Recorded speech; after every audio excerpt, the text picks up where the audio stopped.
Madame, Messieurs, bonsoir et merci de nous retrouver sur Medi 1 pour TV pour un nouveau numéro de votre émission Time Sport. Au menu du foot, beaucoup de foot avec la troisième journée de la Ligue des Champions qui s'est jouée. De belles affiches étaient au rendez-vous et nous irons également au Mali parler de la 6e CAN de Maracana lancée depuis le 16 octobre.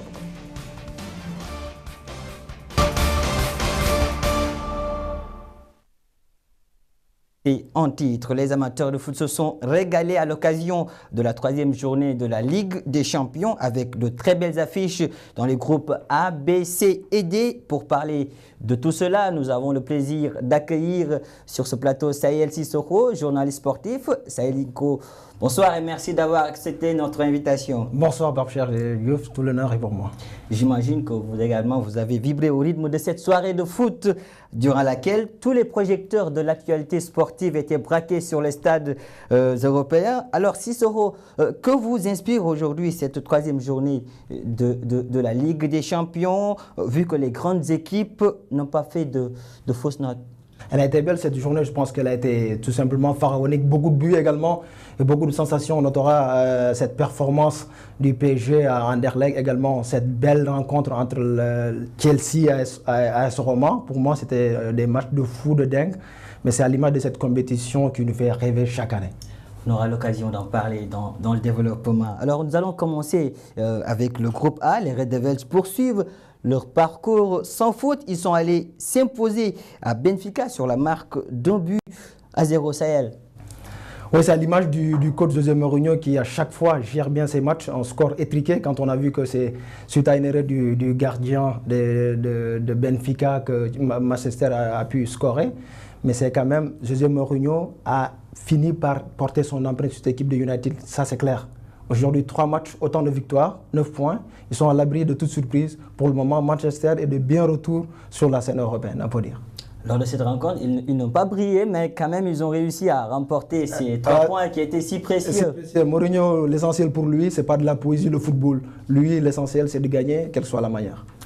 Et le FC Bâle a également signé un deuxième succès consécutif. Les Suisses se sont imposés sur la pelouse du CSKA Moscou, 2-0. Une victoire aujourd'hui qui permet au FC Bâle de prendre une bonne option sur la deuxième place. La nature a aujourd'hui vu quand Manchester engrange des points. Derrière, il y a également les Suisses qui essaient de faire leur trou. Je pense qu'aujourd'hui, FC Bâle est en pole position pour composer ce deuxième ticket qualificatif pour les 8e de finale. C'est à tous à leur honneur. Donc avec cette victoire, rappelons-le, le FC Bâle est à 3 points d'avance sur le CSKA Moscou et 6 sur Benfica, toujours sans le moindre point. C'est l'inexpérience. Autant pour moi, je pense que l'erreur du gardien est révélateur sur le niveau de cette équipe-là. Mais la Ligue des Champions, je pense que c'est le top niveau du football mondial aujourd'hui. Quand on veut s'imposer dans cette compétition, il faut l'expérience, il faut avoir les nerfs solides. Je pense que Benfica doit apprendre de ces erreurs-là. Et dans le groupe B, maintenant, le PSG n'a laissé aucune chance à Anderlecht, 4-0.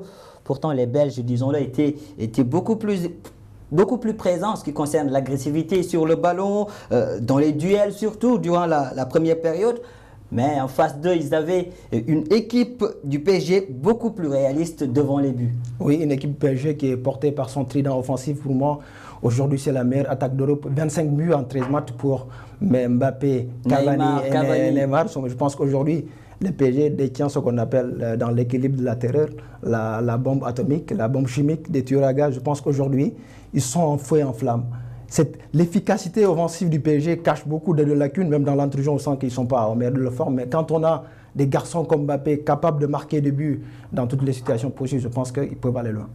En tout cas, le PSG avance, 3 matchs, 3 victoires, 12 buts marqués au compte. Encaissés avec 9 points, les Parisiens sont en tête de leur groupe et n'ont plus besoin que d'un succès à domicile dans 2 semaines face aux Belges pour valider officiellement leur qualification pour les 8e de finale de la Ligue des Champions. Toujours dans le groupe B, les Bavarois se sont imposés 3-0 face au Celtic Glasgow. Sahel, les Bavarois qui faisaient face à une équipe du Celtic, disons-le, très faible sur le plan défensif.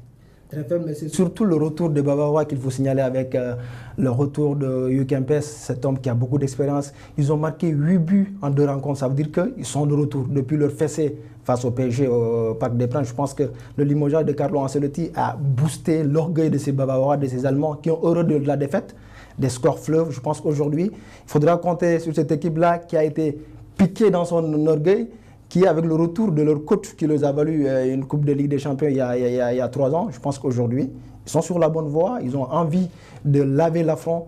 Le match retour Bayern-PSG sera décisif. Maintenant, direction Stamford Bridge pour revivre cette belle soirée Chelsea. Et il est sûrement dans le groupe D, 3 buts partout. Un match fou, Sahel. Un match de dingue. Je pense que c'était la meilleure affiche hier soir. Je pense que le doublé retentissant de Dzeko et également le doublé de Eden Hazard nous a gratifié toutes ces soirées-là. Je pense que l'affiche était digne d'une finale de Ligue des Champions entre les styles. C'était des Italiens quand même, le Catenaccio, quand on a vu Antonio Conte. Mais il faut signaler l'absence de N'Golo Kanté dans l'entre-deux de Chelsea. On a vu qu'il y a beaucoup de ballons qui traînaient. Avec N'Golo Kanté, ça n'aurait pas dû arriver. Même si Tiémoué Bakayoko, c'est un autre style de jeu. Il est flamboyant, il porte le ballon, c'est un milieu box-to-box.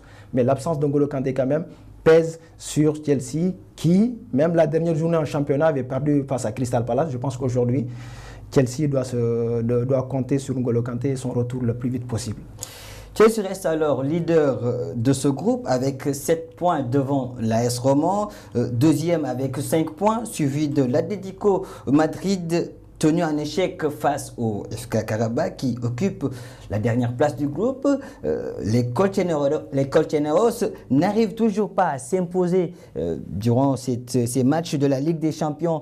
Que se passe-t-il avec l'Atlético? Oui, c'est souvent comme ça. L'Atlético a souvent du mal au démarrage. Je pense que leur défaite contre Chelsea à domicile même, et puis également au match nul hier qui quand même, il faut le dire, ils ne sont pas bien dans leur assiette. Mais souvent, l'Atlético nous a habitués à des débuts de saison difficiles. Et il faut attendre le mois de mars, février-mars pour que les équipes de Diego Simeone soient en pleine forme. Parlons à présent du groupe D avec Barcelone qui conforte. Blaugrana se sont imposés 3 buts à 1 face à l'Olympiakos, mais ils auraient pu souffrir en deuxième période, Sahelinko, avec l'expulsion de Gérard Piqué. Piqué surtout qui a fait, je pense que ce n'était pas la main de Dieu, c'était la main de Piqué avec un deuxième carton jaune. Mais ce qu'il y a lieu de dire, c'est qu'aujourd'hui le Barça s'est transformé dans un système de jeu assez inhabituel, le 4-4-2. Ils avaient l'habitude d'évoluer en 4-3-3 avec le départ de Neymar. Il fallait trouver une solution magique. Ernesto Valverde a trouvé la bonne formule avec quelqu'un comme Paulinho dans l'entrejeu qui est beaucoup plus physique et apporte beaucoup d'agressivité. Je pense qu'aujourd'hui, également Messi qui a inscrit son 5e but. Pour le moment, le FC Barcelone est invaincu en Ligue des Champions et en championnat. Ça veut dire qu'aujourd'hui, ils sont remis la tête au bon endroit après le départ de Neymar. Vous l'avez vu, vous l'avez dit, Messi a répondu présent en marquant sur coup franc à la 61e minute de jeu. Sur ce, nous allons écouter la réaction du sélectionneur des Catalans juste après la fin du match. Nous sommes heureux car ce n'est pas facile de gagner un championnat et nous voyons par les autres résultats qu'il n'y a pas de petits rivaux à jouer contre. Il était évident qu'ils essayaient de défendre dans leur région et peut-être nous surpasser avec une contre-attaque soudaine. Toujours dans le groupe D, la Juve prend la 2e place en s'imposant celle devant le Sporting Portugal, 2 buts à 1. Oui, mais la Juve qui a quand même beaucoup de difficultés, on les voit, ils sont coiffés au poteau par Naples en championnat. Et puis il faut noter que depuis le départ de Leonardo Bonucci et de Daniel Alves, l'équipe quand même encaisse beaucoup de buts. Bonucci qui a laissé un grand vide. Oui, il y a un grand vide quand même. C'est pas facile de remplacer un taulier comme Bonucci qui est allé de l'autre côté de Milan AC. Je pense qu'aujourd'hui, la Juve peuvent se contenter d'une 2e place face au FC Barcelone qui est au meilleur de sa forme. Mais pour le moment, Massimo Allegrini doit trouver la bonne formule entre la défense qui a tout le temps été son point fort aujourd'hui, alors que les attaquants sont moins en forme. C'était un match qui n'était pas du tout facile pour les Turinois. Je vous propose à présent d'écouter Massimiliano Allegri, sélectionneur de la Juve, juste après sa réaction après le match.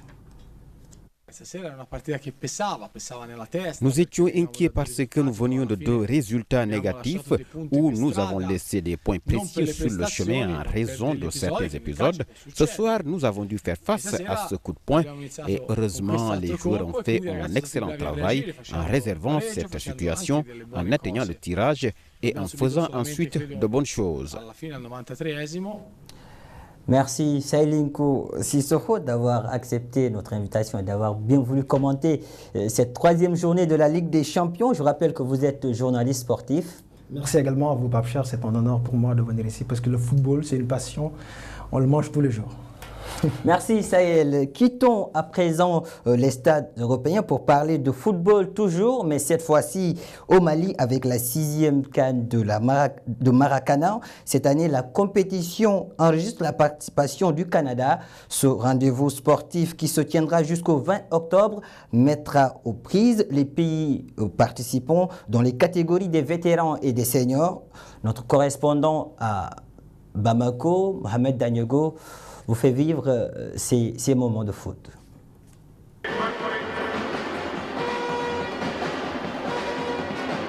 C'est dans une ambiance surchauffée que le coup d'envoi de la 6e édition de la Coupe d'Afrique de Maracana a été donné dans le Palais des Sports de Bamako. Si en match d'ouverture, les vétérans maliens se sont facilement imposés face aux Guinéens sur le score de 3-0, celui des vétérans du Niger et du Bénin ira jusqu'à la séance des tirs au but. À cet exercice, c'est le Bénin qui est sorti vainqueur. Une défaite loin de décourager l'équipe nigérienne. L'année passée, j'ai été vice-champion d'Afrique. Et je crois bien que mes ambitions, c'est d'être champion d'Afrique cette année. Et j'ai perdu mon premier match, ça me reste 3 matchs. Je crois bien que c'est faisable, rien n'est impossible. Le premier match des seniors a mis aux prises la Côte d'Ivoire et le Canada, la seule équipe non africaine de la compétition. Les champions en titre ivoiriens ont largement dominé les débats en s'imposant 3-1. Ce tournoi, selon le président de la Fédération internationale de Maracana, doit contribuer à ramener la paix au Mali. Aujourd'hui, certains croiraient que le Mali est une destination pestiférée, que c'est faux. Nous sommes ici, je le répète, et le ciel ne nous tombe pas dessus. Donc je souhaiterais qu'on revoie cette image-là. Je souhaite que le Maracana y contribue et que la compétition, qui n'est pas un prétexte, mais qui est du jeu, qui est du plaisir, qui porte des valeurs, de la convivialité, de la fraternité, de l'amitié, puisse permettre à tous ceux qui se sont déplacés, puisse permettre, j'allais dire au Mali, de retomber sur ses pieds. Prennent part à cette 6e édition de la CAN, en plus du Mali pays hôte, la Guinée, le Niger, le Bénin, la Côte d'Ivoire, le Canada, le Togo et le Burkina Faso. Allons à présent sur le tatami avec le Maroc qui participe au championnat du monde para-taekwondo 2017 qui se tiennent dans la capitale britannique du 19 au 22 octobre. La sélection marocaine qui défend les couleurs nationales à cette manifestation sportive mondiale est composée de 9 taekwondistes, 7 hommes et 2 femmes. La 7e édition des championnats du monde para-taekwondo de Londres connaît la participation environ de 260 athlètes représentant 59 pays qui tenteront de décrocher le titre mondial. Les participants doivent récolter le maximum de points pour assurer leur qualification aux Jeux paralympiques de Tokyo prévus en 2020. Restons dans les 2 jours pour parler judo, cette fois-ci avec la réélection du Français Teddy Riner à la tête de la commission des athlètes de la Fédération internationale. C'était mercredi à Zagreb en marge des championnats du monde junior de judo. Double champion olympique, 9 fois champion du monde, Teddy Riner était également président de la commission des athlètes de la Fédération internationale depuis 3 ans.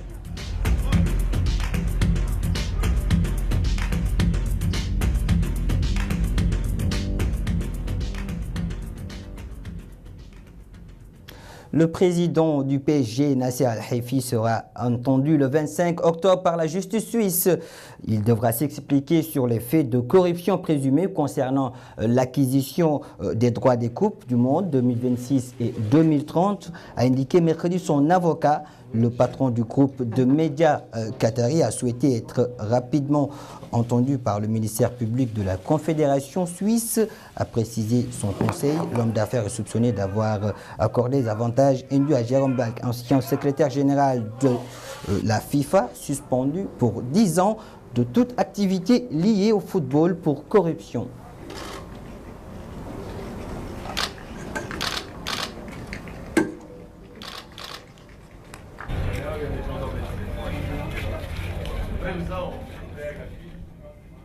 Et puis cette information avant de terminer ce numéro Sport Time avec la Coupe du Monde Trône 2017, le Raja de Casablanca est en demi-finale après sa victoire 2-0 face à Shabab Altas Renifra. C'était lors de la quart de finale retour.